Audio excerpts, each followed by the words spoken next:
Sweden is telling its citizens to be ready to feed themselves for a week. Other nations should follow suit. This week, Sweden presented a civil defense brochure to be sent to the nation's 4.8 million households.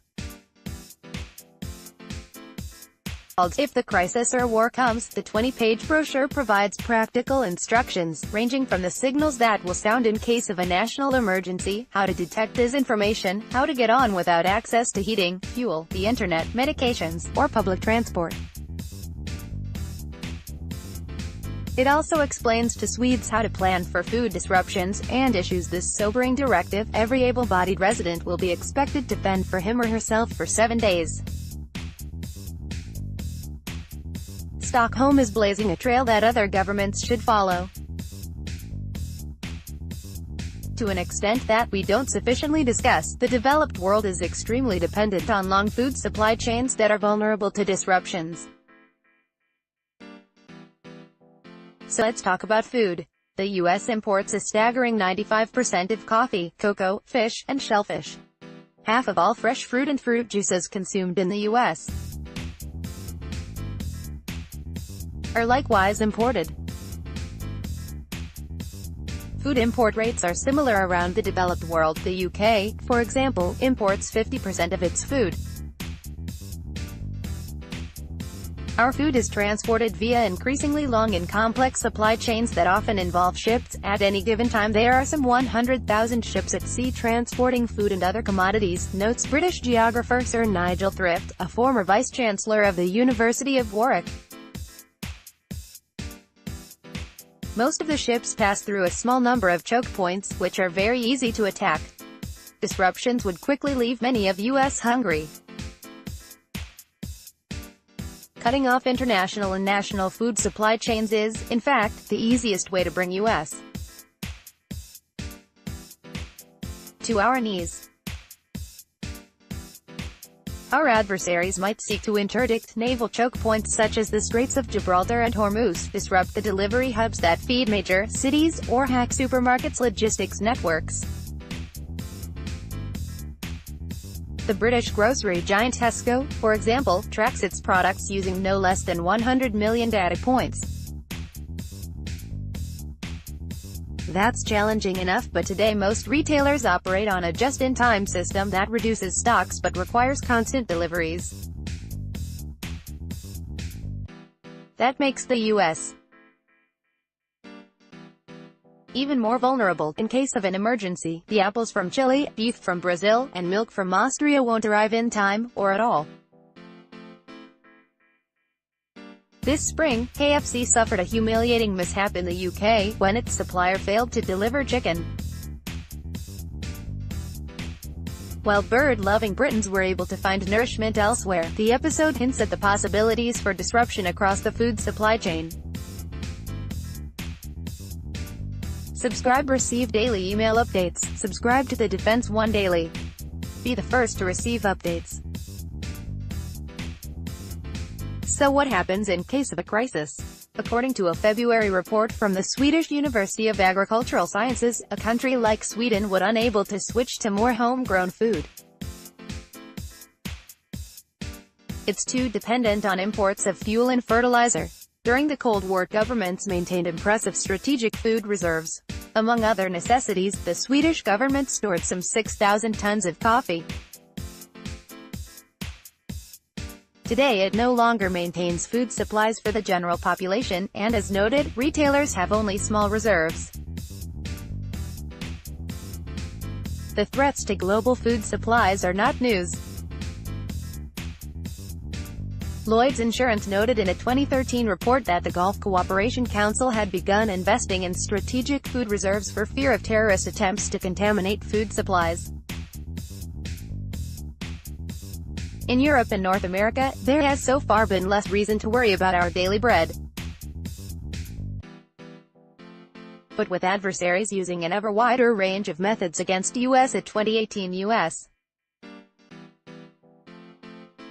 Senate investigation reports that between 1992 and 2006, Russia engineered 55 energy cutoffs. We urgently need to talk about food.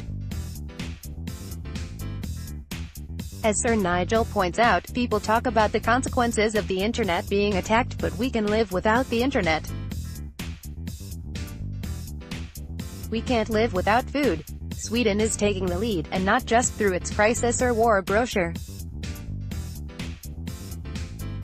In December, the country's All-Parliamentary Defense Commission laid out steps for building up the country's total defense, including its food security.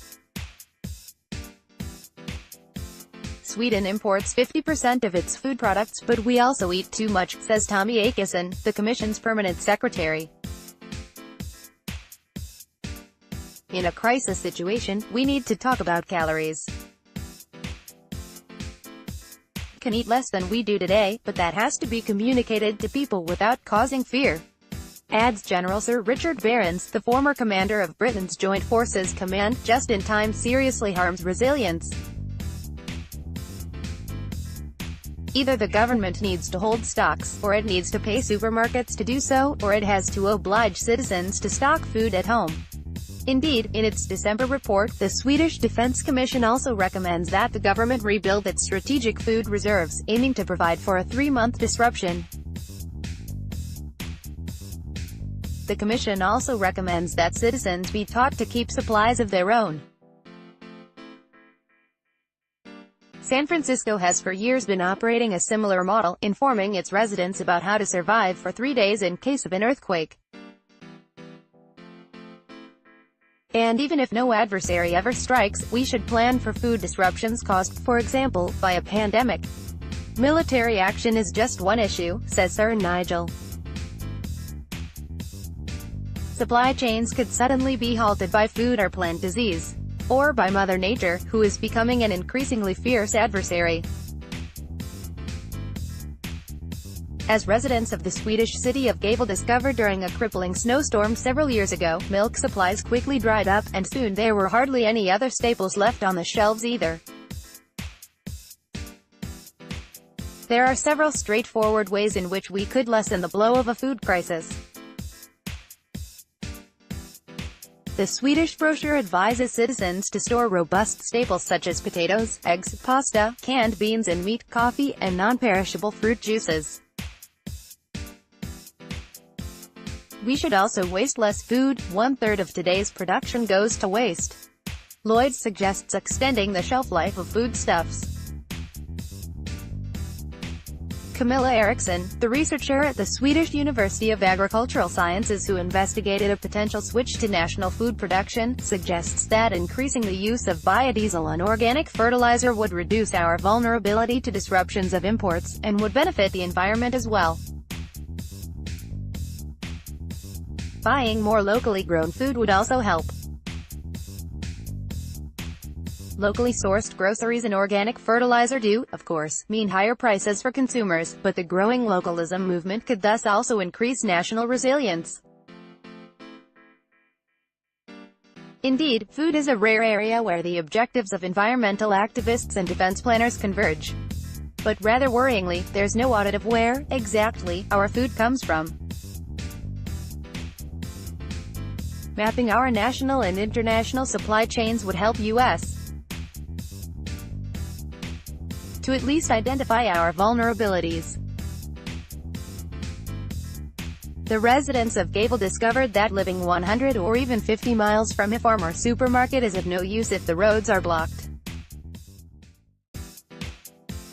And as San Franciscans know, planning for an emergency brings reassurance rather than panic. We really need to talk about food.